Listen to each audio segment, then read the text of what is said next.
It's the E-Commerce Minute, your daily dose of e-commerce, tech, and retail news with your hosts, Bart Mraz and John Suter. The E-Commerce Minute is a production of Sumo Heavy, a digital commerce consulting firm in Brooklyn, New York, and Philadelphia. Find us on the web at sumoheavy.com. It's E-Commerce Minute, episode 216. In today's episode, Instagram launches payment for commerce. Big news. Instagram has quietly launched a native payments feature to some of its users. This is according to an article published by TechCrunch last Thursday. The new feature allows users to register a debit or credit card as part of a profile, allowing you to shop and pay without ever leaving the platform. Instagram's existing shoppable tags feature forces you out of a business's website to make a purchase, unlike the new payments feature. It goes without saying that this is a game changer for brands and individuals selling on Instagram. A profile tab allows a Visa, MasterCard, Amex, or Discover card to be added to the app, while a security tab allows users to set a PIN for authorizing purchases. A separate activity tab lists anything that a user has purchased on Instagram. Instagram confirmed to TechCrunch that native payments for booking appointments, like at restaurants or salons, is now live for a limited set of partners. Native payments are another reason more brands will be moving to the platform. With a seamless checkout option, brands will see higher conversion rates, and Instagram will see more revenue via brands using shoppable posts. Now, if they'd only fix the links. That is the funniest thing. The links are not fixed, but hey, let's do commerce. It's intentional, but it's very frustrating. It's totally intentional. So this is great. This is great for a whole ton of obvious reasons. But what I'm going to do is talk about the niche players on Instagram. I found something on Bloomberg last week before this came out. There is a exploding market for vintage clothing on Instagram, and it's perfect for it because obviously clothing, very visual.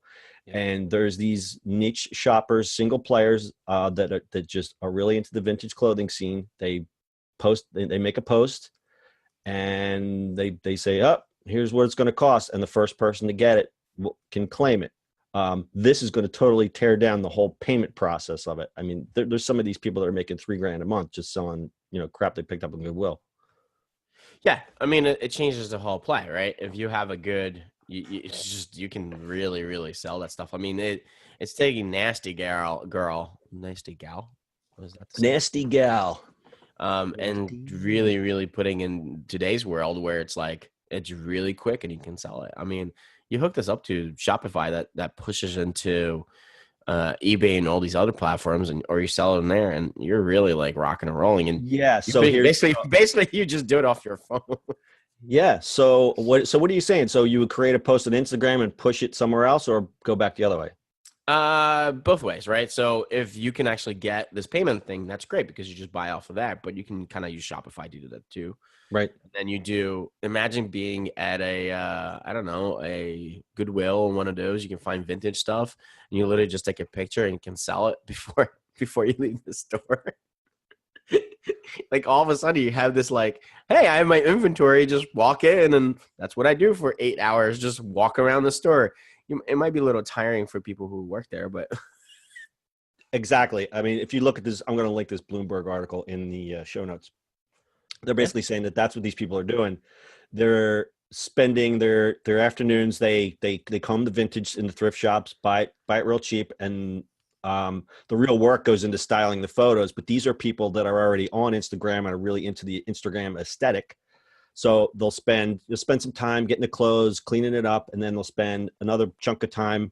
But they'll batch process it. So the girl could spend a weekend batch taking photos of all this vintage stuff, and then during the week just go boom, boom, boom, boom, boom, and just blow this stuff out. And the fact that Instagram will let you now post on the schedule from other things. I completely forgot about that. So now instead of it being okay, it's 10 o'clock, I got to put the post up. If you're using a social manager like a Buffer or Hootsuite, you could just batch all that stuff up for as much content as you have. Yeah. So imagine doing it. You spend a weekend. On Saturday you go, and you have to know what will sell and stuff like that. But that's just homework. But imagine going Saturday to do all your vintage stuff. You pick it up, come home.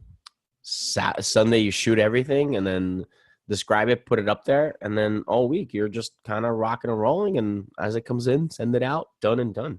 Yep. Pack it, like literally pack it up, and that's it. So in the article, Ivy Retro, an online stop started in 2016 by a 22-year-old Brooklyn student. She got 7,000 Instagram followers, between 18 to 24. She gets her followers via hashtags, and she rakes in about $3,000 a month. She tried Facebook and Pinterest, but Instagram is the best for shopping in vintage fashion. Mm-hmm. And she says it's definitely a lot more popular than it was a year ago. So I think Instagram is the place to be. I think it's going to be the place to be for people selling, especially if you have something that's visual, not like consulting like we sell.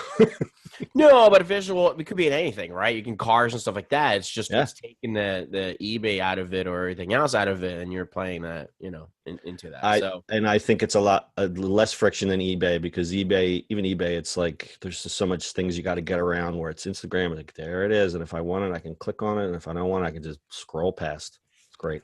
That is correct, sir. All right, real game changer. I know you got to jump off. So anything else, Dad? That is it. All right. Again, I'll link the Bloomberg article. Very interesting in the show notes. Our show notes are available at ecommerceminute.co, where you can find also past episodes and show notes for every single episode, just about every episode in our catalog. That's your e-commerce minute for today. We'll see you on the internet tomorrow. That's it for today's show. If you like the show, do us a favor and subscribe, or leave us a review on iTunes. And don't forget, you can now listen to the e-commerce minute on your Amazon device. Just add e-commerce minute to your flash briefing. And finally, if you have a comment or suggestion, or just want to say hi, find us on social media at Sumo Heavy.